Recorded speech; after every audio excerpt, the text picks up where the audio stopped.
last 2 weeks, we've been hearing a lot about the comments made by North Yorkshire's Police and Fire and Crime Commissioner, Philip Allop. He took a long time to resign, but did so yesterday. What's your take on that whole situation? Well, it was totally necessary. I mean, I think Philip's comments weren't just insensitive, they were completely wrong. And it must have made life even more difficult for Sarah Everard's family. It's a very difficult time. And so just really, I say really necessary, but I think it was necessary in the end that Philip resigned. I think losing the confidence of people you work with and the scrutiny panel that is there to oversee your work means it's impossible then to continue. So, yeah, sadly, that's his tenure's come to an end, and we need to elect a new Police, Fire and Crown Commissioner. I know you're not him, and so you can't account for the things he said, but the one thing I think that's got anyone more than the one thing that's got people more than anything else is that he suggested that she should have resisted the arrest. So when you look at that in context, it's not just resisting an attack by, it's not just resisting an arrest by a police officer, it's actually resisting an attack by a murderer. I just don't understand that sort of point of view. I don't either. And I think, and I don't know anybody who shares that view. Anybody else I've spoken to privately or in public who shares that view. So I'm mystified about how he made those comments. And but I think it's good now, hopefully, that we can draw a line under it, not least for the family, as I say, and the friends of Sarah Everard, so they can just get on with a terrible process of grieving. And so I think we should all try and move on from it.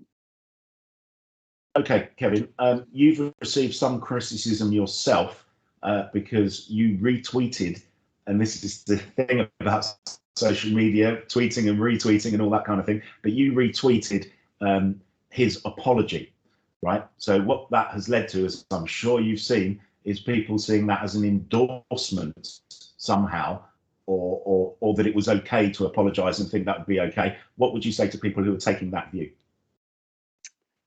Can you understand why they would? No, I can't really understand that. What I was illustrating was that he'd apologised for some very insensitive and comments that were completely wrong. So I certainly, absolutely, I was pleased he apologised. I didn't say that I drew a line under the situation. So if people want to criticise me, well, they've got a perfect right to, of course, and I'm thick-skinned enough to be able to listen to those criticisms, but I don't think they're justified on this occasion. I think you could probably understand with how social media works and the way media works too, how retweeting that apology would upset people, because that was something that you were trying to publicise, that he'd done in terms of taking a step backward. Well, the only people I've seen make a fuss about that on Twitter are people who you might regard, most of the people that you might regard as political opponents, so members of the Labour Party and so. So I don't think that's right. I think it was right they apologised. As I say, I never said that, drew a line under it. And if and any media I've done on it since his comments, I'd have said exactly what I've just said to you now. I mean, obviously, this does go far beyond any politics, but the same people that we're talking about would also see that movement by you as potentially political. I don't think this goes beyond politics, actually. I think some people have used I mean, I think what he said was wrong. It was wrong for the family, wrong for the friends, wrong for the memory of Sarah, all those things, as I've said. So but I think to somehow construe that my retweeting of his apology somehow endorsed his position is complete nonsense.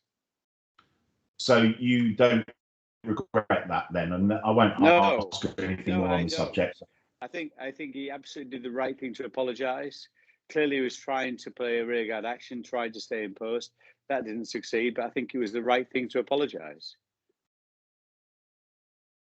Should he have resigned sooner? He waited 2 weeks and said he was not going to resign, and that was it. That was supposed to be his last word on the subject until eventually he did. I mean, I can understand why he didn't. I mean, I think he probably should have done, yes. But to be honest, John, I think should be water under the bridge now, but not least for the family. He's resigned. He's made a huge mistake, a huge area of judgment. He's paid for that with his job, and to great inconvenience to North Yorkshire voters, we have to do all this again. But so I apologise to all those people as well. And but I just think we should move on. I think this I say not least for the friends and family of Sarah Everard. I think we just need to move on.